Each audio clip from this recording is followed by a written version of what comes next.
네, 1월 13일 월요일 기도를 돕는 그 사랑 매일 묵상, 매주 월요일 팀켈러의 기도를 통해서 기도의 원리를 배우는 시간입니다. 우리가 지금 파트 5 이렇게 기도하라 할 때 구체적인 기도의 방식을 지금 배우고 있는데, 오늘은 그 매일 기도하라 라는 제목입니다. 그 이제 데일리 프레이어의 프랙티스니까 매일 기도하는 것을 훈련하고 애써야 된다는 그런 개념이 들어 있습니다. 그래서 날마다 기도하는 것은 성경적 전통이다 라는 제목으로 매일 기도의 역사를 배우라 라는 첫 번째 파트입니다. 그러니까 매일 기도하는 그 일들이 성경과 그리고 교회사의 역사에서 이제 매일 기도하는 것이 전통이었기 때문에 그들이 어떻게 기도했다는 그런 전통을 통해서 우리가 이제 매일 기도하는 방식을 좀 배워가는 내용입니다. 그 사도 바울이 데살로니가전서 5장 17절에 쉬지 말고 기도하라 이렇게 권면하죠. 근데 그것은 우리가 24시간 계속 소리내어서 기도하라는 뜻은 아니라 하루 종일 무슨 일을 하든지 하나님을 의식하라는 뜻이다.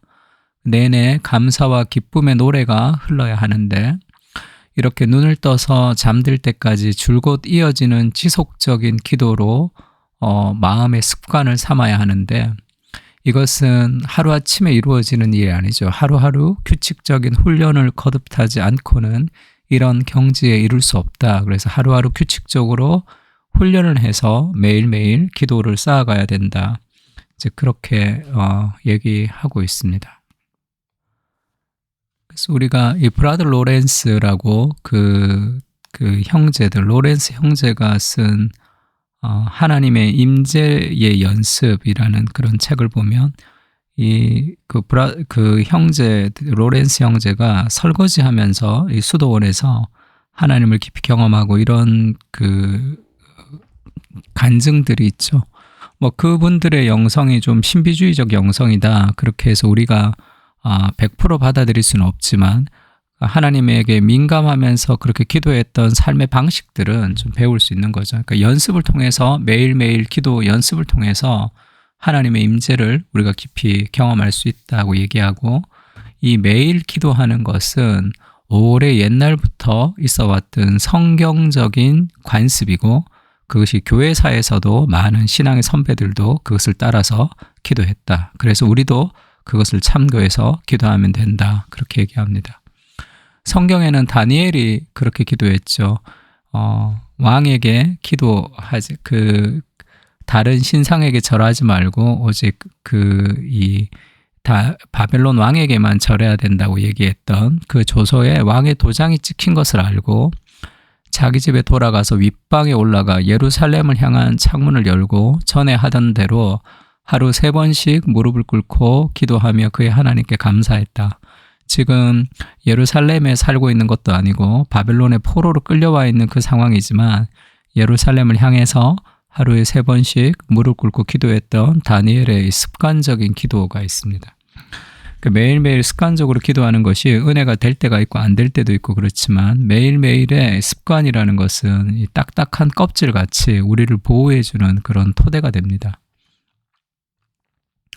그리고 예수님도 이 제자들에게 겟세마네 동산에서 기도하시고 예수님이 나오셨을 때 제자들이 다 잤습니다. 그때 예수님이 베드로에게 그렇게 말씀하시죠. 너희가 나와 함께 1시간도 깨어 있을 수 없더냐. 그렇게 해서 이 성경의 전통에 따라 신앙의 선배들이 이렇게 1시간 기도하는 그런 1시간 기도의 운동들도 있었습니다. 그래서 대다수의 프로테스탄트 교회들은 아침에 개인적으로 기도하고 저녁에 온 가족이 기도하는 방식을 채택했다. 그러니까 아침에는 개인 기도, 성경을 읽고 개인적으로 기도하고, 저녁에는 가족이 함께 기도하는 방식이, 이것이 프로테스탄티즘에 가지는 그런 교회들이 가지는 하나의 전통 같은 모델이었습니다. 그래서 우리가 지금 읽는 로버트 맥체인 성경 읽기라고 할 때, 그것도 19세기 초에 스코틀랜드에서 활동을 했던 장로교 목회자죠. 로버트 머리 맥체인이라는 사람이 만들어서 보급한 성경 읽기 표죠. 그것도 개인에게 2장, 그리고 가족에게 2장 이렇게 돼 있죠. 그러니까 아침에는 성경 2장 읽고 개인적으로 기도하고, 저녁에 가족들과 함께 2장을 보고 가족과 함께 기도하는 것으로 편성되어 있습니다. 그래서 이것을 꼭 이렇게 이제 진행하지 않아도 되지만 이렇게 진행을 해보는 것도 굉장히 유익합니다. 그러니까 하루에 아침에 4장을 쭉 연달아 읽는 것보다 아침에 2장을 읽고 그것으로 기도를 하고, 그리고 이제 저녁에 또 2장을 읽고 또 기도하고, 그러니까 아침 저녁으로 기도할 수 있다는 것, 말씀을 볼 수 있다는 것은 경건에 굉장히 도움을 많이 됩니다. 그래서 아침에는 말씀 보고 기도하고, 저녁에는 말씀 보고 기도하고, 일기 쓰고, 그런 방식의 패턴들은 굉장히 신앙생활에 경건에 도움이 됩니다. 그리고 이제 우리가 큐티라고 얘기했던 그 방식도 지금 1930년대, 40년대 영국과 오스트레일리아에서 이제 경건의 시간이라는 얄팍한 소책자를 내놓았죠. 성경 통독하고는 좀 다릅니다. 짧은 본문을 깊이 묵상하는 게 큐티죠. 그래서 성경 전체에 대한 이해는 떨어지지만 말씀을 묵상하는 훈련을 하는 데는 좋고, 또 올해 들어서 우리가 이제 날마다 솟는 샘물로 큐티를 하는 이유는 하나님의 말씀을 묵상하고 쓰고 기도하는 것, 말씀을 묵상하고 글을 쓰고 기도하는 방식을 좀 패턴화하기 위해서 그렇게 연습을 하고 있습니다. 그래서 따라서 날마다 솟는 샘물 가지고 계속 큐티를 해나가면 그러면 도움이 많이 될 거라고 생각합니다. 그래서 한정된 지면의 상당 부분을 투자해서 날마다 예배를 드리는 거죠. 의지적인 훈련이 필수적이라는 것을 강조하고, 큐티를 하고 비슷한 시간 동안 기도하라고 권유하는 거, 한 20분 정도에 추천합니다. 20분에서 30분, 15분에서 한 30분 정도. 너무 긴 시간 큐티를 하는 것도 별로 도움이 되지 않고, 매일매일 큐티를 할 수 있는 그 시간에 이렇게 큐티를 하는 것이 좋고, 큐티하고 바로 성경 한 2장 정도 읽고 기도하는 것도 좋습니다. 경건의 시간의 핵심부는 이 조지 뮬러의 기도 방법에 압축되어 있다, 이렇게 얘기합니다. 조지 뮬러의 기도 방법이 이제 성경을 읽고 기도할 때 그 성경 안에서 따라야 할 본이 있는가 라면서 그거를 살피고 이제 기도하는 거죠. 따라야 할 본을 붙들고. 그래서 기도할 수 있는, 성경을 읽으면서 기도할 수 있는 틀을 얘기합니다. 그리고 그 본문 속에 순종해야 될 명령이 있는가 해서 그걸 가지고 또 기도하고, 또 피해야 할 잘못이 있는가, 내가 이제 피해야 할 것들, 그다음 내가 용서받아야 할 죄가 있는가, 죄가 지적이 될 때, 그리고 당당히 내세워야 할 약속이 있는가, 이렇게 주장해야 되는 약속이 있는가, 그렇게 약속 붙들고 나가는 거죠. 그리고 하나님 자신에 관해서 새롭게 알려주는 점이 있는가, 하나님 자신에 대해서 이 본문이 어떻게 새로운 것을 알게 해주는가 하면서 같이 이제 기도하는 이 조지 뮬러의 기도가 이제 큐티의 핵심이고, 우리도 이걸로 한번 연습을 하면 좋을 것 같은데, 어떤 틀을 가지고 성경을 읽고 이제 기도하기에 도움이 되는 틀이죠. 큐티를 적용할 때도 이제 이 틀을 쓰기도 하는데, 적용보다 기도에 쓰는 것이 훨씬 좋습니다. 그러니까 원래는 이 조지 뮬러의 기도 방법은 앞 글자로 따지면 ECESPN 이렇게 이게 도무지 연결성이 잘 되지 않는데, 우리가 이제 큐티 할 때 스페이스 펫이라고 얘기하죠. 이거를 릭 워렌이 우주의 애완견, 우주의 애완동물, 우주의 고양이들 이렇게 이제 얘기도 했는데, 그러니까 이게 이제 더 유명한 그런 틀입니다. 그러니까 이제 스페이스 팻이라는 그런 그 틀을 가지고 이제 큐티도 하고 이제 기도할 때 사용하라는 거죠.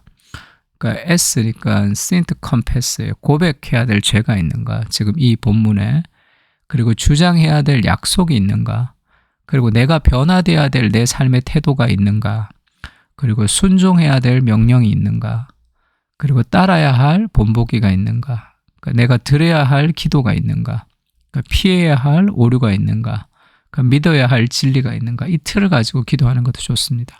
근데 이렇게 해보면, 저도 이걸 가지고 예전에 많이 해봤는데 다 비슷비슷한 게 많아요. 주장해야 될 약속과 순종해야 될 명령과 믿어야 할 진리가 이게 어떻게 구분이 되는 건지에 대해서 이제 명확하게 이제 그 선뜻 이렇게 이거다 이렇게 이제 구분이 잘 되지 않는 것들이 있는데, 그래도 이 틀을 가지고 이렇게 시편을 쭉 묵상하면서 기도해 보는 것도 좋습니다. 다양한 방식으로 다양하게 기도하는 것은 도움이 되죠. 그래서 제가 시편 4편을 옆에 띄워놓고 또 하나 이제 스페이스 팻을 옆에 띄워놨습니다. 그래서 시편 4편을 이 고백해야 될 죄가 있는가 생각하면서 쭉 읽고 기도하고 그 주장해야 될 약속이 있는가 해서 이제 기도하고 그러면 되죠. 내가 눕고 내가 평안히 눕고 자기도 하리니 나를 안전히 살게 하시는 이는 오직 여호와이시니라 하면 이걸 붙들고 내가 이제 하나님으로 근심과 염려가 없이 평안하게 살고 싶습니다. 그렇게 이제 기도해도 되겠죠. 그래서 이렇게 요 틀을 가지고 시편 4편을 가지고 이 스페이스 팻을 적용해서 그걸 가지고 한번 기도하고 그런 연습들을 좀 한번 해보면 좋을 것 같습니다. 틀이 있다는 것은 기도에 도움이 되기도 하죠. 시편 4편을 우리 같이 우리 배웠던 이 방식을 가지고 매일매일 기도할 때 좀 사용할 수 있는 예가 되면 좋을 것 같습니다. 다 같이 기도하겠습니다.